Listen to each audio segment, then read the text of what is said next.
with 8 identical boats and arguably the best sailors on the planet racing on this circuit at the moment, there's not a lot of opportunities on the race course. So a bit like in Formula One, if you can get out in front, you've got a pretty good shot at hitting the podium. You give yourselves a bit of a jump. And, we have this rolling start in the last, 2-minute countdown.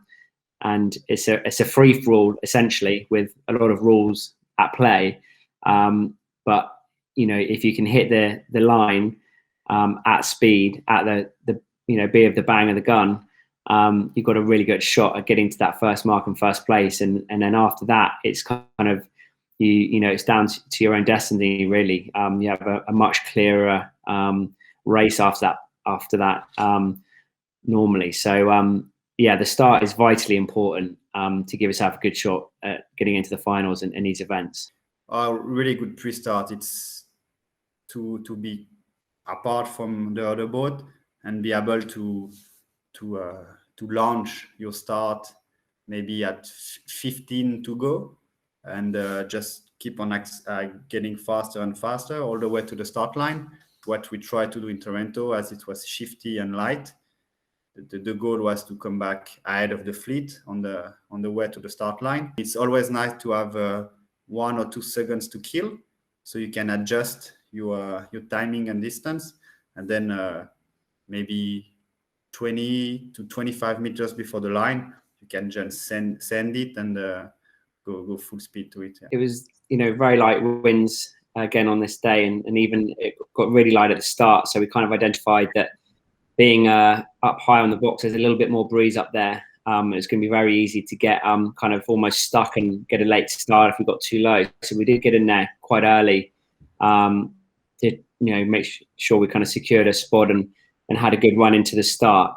So we kind of chose quite high up the line, but we're obviously aware of the fact that we're above ley line for the top end of the line here, but hoping to kind of control our route in. We tried to come back really early ahead of the fleet, as it was really light, and we could see boats struggling to come back to the line.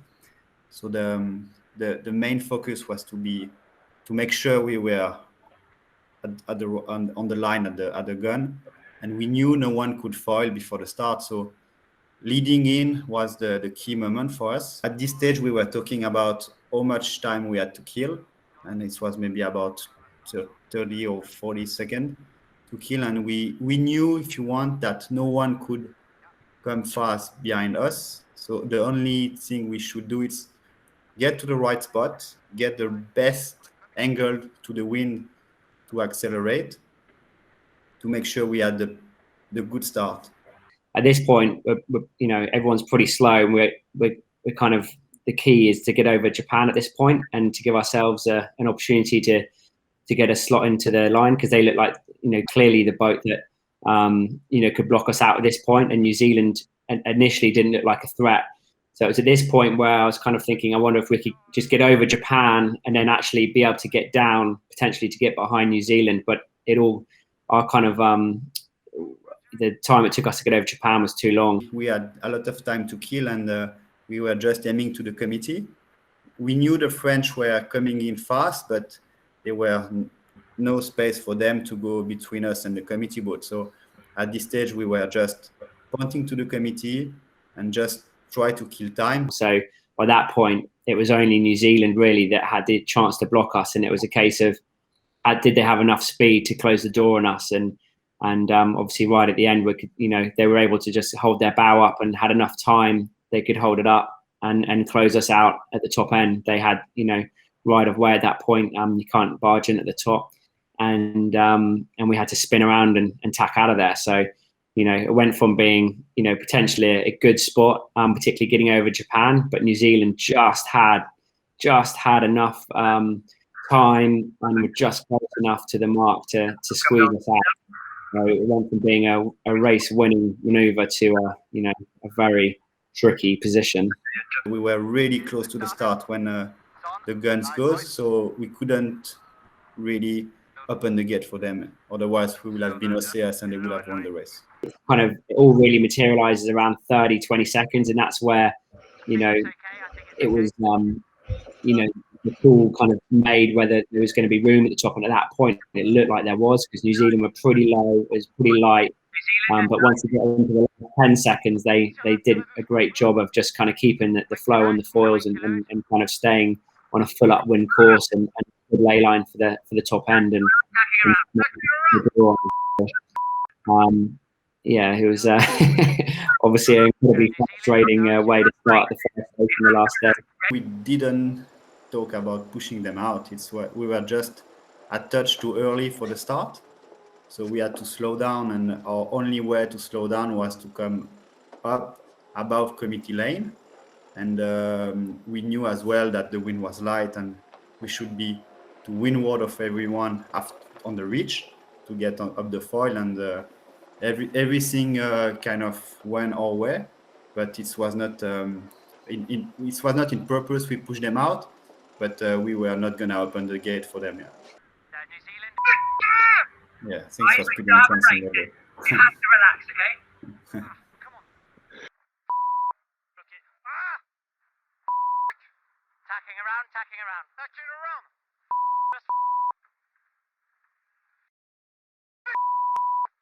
Guys, we still have a race. You have to relax, okay? Well done. Billy, you're going to have to relax, okay? You have to relax. Come up. Yeah. Come up. You have to relax, otherwise we would do nothing, huh? Yeah. Just come. Lots of opportunities in this race. Lots of opportunities.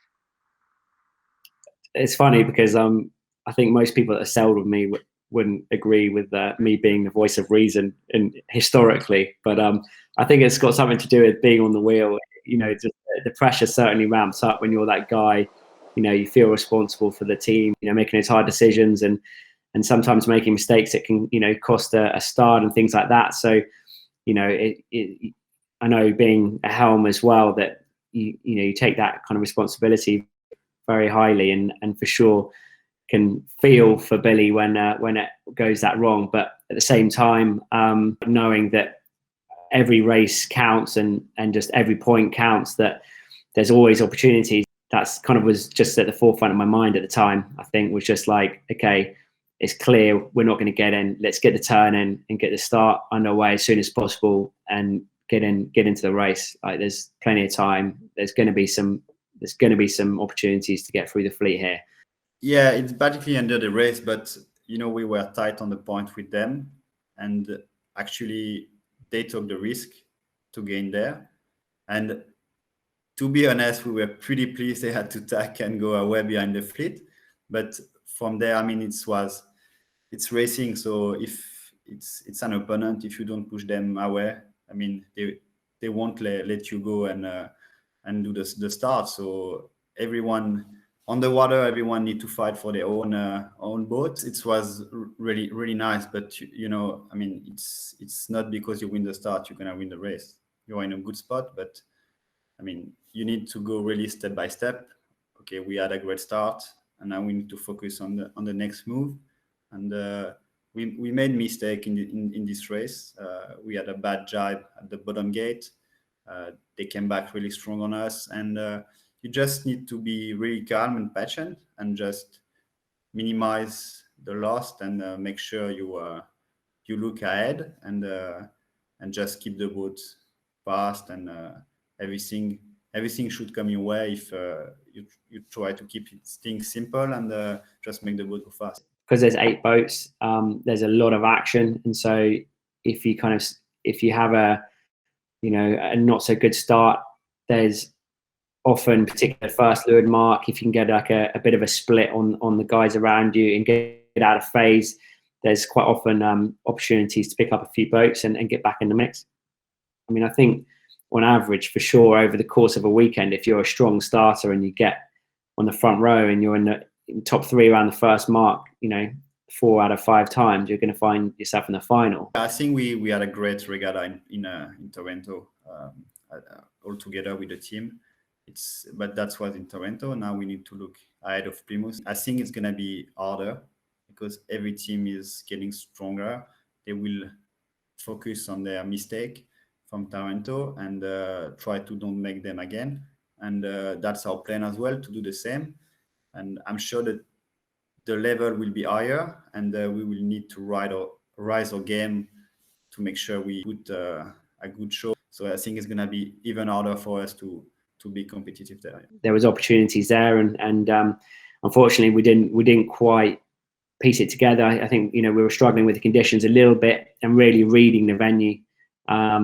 It was really challenging to, you know, piece together those, you know, the right way to go and the best way to breeze and shift. So we didn't quite make it happen, but for sure we gave it our best shot. It's going to be a tough fight all the way through the season, and you know, fully intend to be in on that.